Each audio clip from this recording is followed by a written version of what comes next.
केदारनाथ धाम के कपाट बंद हो रहे हैं और इससे पहले खास तौर पर दर्शन करने के लिए योगी आदित्यनाथ भगवान महादेव के धाम केदारनाथ धाम पहुंचे हैं।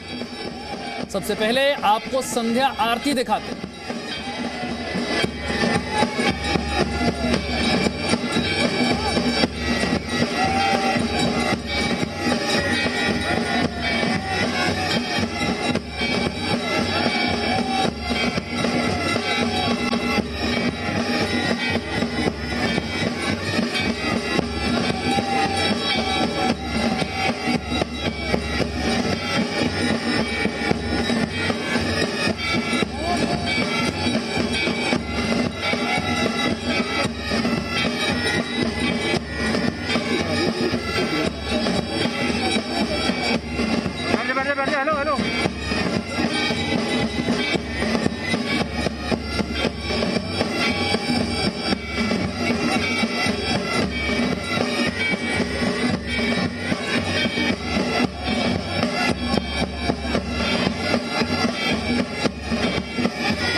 संध्या आरती की तस्वीर आपने देखी और इसमें योगी आदित्यनाथ भी मौजूद थे। केदारनाथ धाम के कपाट कल बंद हो जाएंगे, उससे पहले योगी आदित्यनाथ यहां पर पहुंचे हैं, संध्या आरती में हिस्सा भी लिया।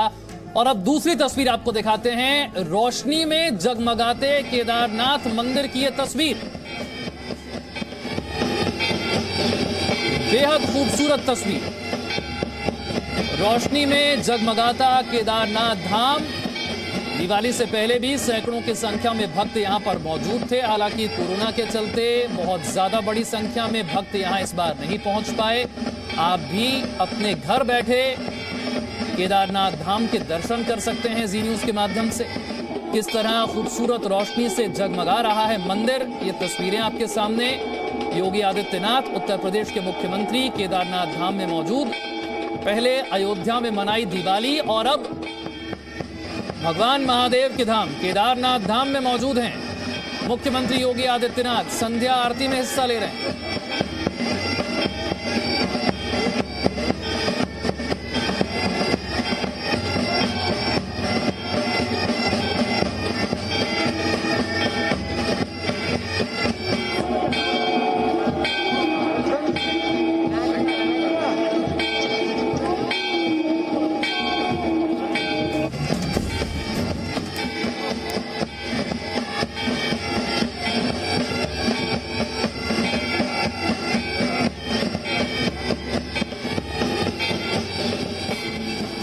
और अब आपको खुद मुख्यमंत्री योगी आदित्यनाथ से सुनवाते हैं कि अचानक से 2 दिन की केदारनाथ और बद्रीनाथ की यात्रा पर वो क्यों पहुंचे, कैसे ये कार्यक्रम बना और योगी बाबा केदारनाथ से क्या मांगने के लिए आए। मेरे पूजा के समय में मैं इस बात को देखता था कि इस धाम के दर्शन मुझे होते थे और 2 दिन पहले ही मुझे उत्तराखंड सरकार से माननीय मुख्यमंत्री जी ने इस बारे में कहा कि केदारनाथ धाम के अब शीतकालीन कपाटबंदी की कार्रवाई शुरू होने जा रही है। उत्तर प्रदेश सरकार को बद्रीनाथ धाम में श्रद्धालुजनों के लिए एक यात्री विश्रामालय का, अतिथि विश्रामालय का निर्माण कार्य भी करना है। अगर ये दोनों काम एक साथ हो जाए तो दीपावली से का शुभ अवसर, मुझे लगता है कि इससे अच्छा दूसरा कोई शुभ मुहूर्त नहीं हो सकता था, और इसलिए आज मुझे यहाँ पर बाबा केदारनाथ के दरबार में आकर के उन्हें शीश नवाने का सौभाग्य प्राप्त हो रहा है। मुझे काफ़ी दिनों के बाद उत्तराखंड आने का और 11-12 वर्ष के बाद केदारनाथ जी के दर्शन करने का सौभाग्य प्राप्त हो रहा है। लेकिन 2013-14 में जो त्रासदी यहाँ पर आई थी, उस त्रासदी के बाद आदरणीय प्रधानमंत्री जी के विजन और यहाँ के लोकप्रिय मुख्यमंत्री जी के नेतृत्व में केदारनाथ धाम का पुनरुद्धार का जो एक कार्य युद्ध स्तर पर चल रहा है, श्रद्धालुजनों का विश्वास इतने शीघ्र बहाल करने में यहाँ की सरकार ने आदरणीय प्रधानमंत्री जी के मार्गदर्शन में जो सफलता प्राप्त की है, वो अभिनंदनीय है। मैं इसे बाबा केदारनाथ जी का आशीर्वाद मानता हूँ। Presenting B News app, available on Google Play and App Store. Download it now.